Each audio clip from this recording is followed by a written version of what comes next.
आणखी एक महत्त्वाची बातमी, महायुती महाराष्ट्रातील 48 जागा जिंकणार असं म्हणतायत चंद्रकांत पाटील। मोदी सरकारवर जनतेचा विश्वास आहे असे त्यांनी म्हटलेले आहे। इतकंच नाही तर मोदी सरकारवर जनतेचा विश्वास असल्यानं आणि कोल्हापुरामध्ये आज महायुतीचं जोरदार शक्ती प्रदर्शन झाल्याचं त्यांनी म्हटलेलं आहे।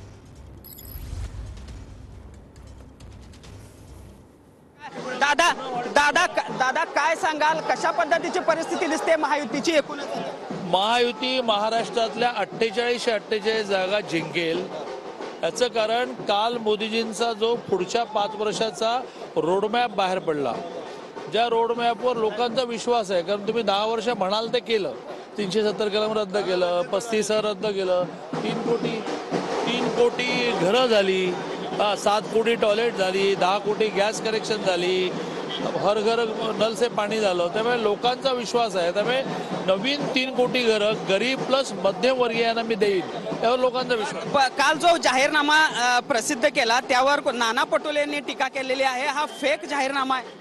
विरोधकांनी टीका करायचीच असते, त्याच्याशिवाय कसं जमणार?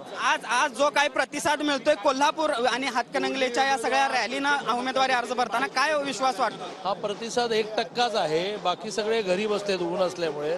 ते म्हणतात तुम्ही फॉर्म भरून या, बाकी आम्ही बघतो म्हणाले। पुढे जाणले सुनील काटकरचा भूषण पाटील, TV9 मराठी, कोल्हापूर।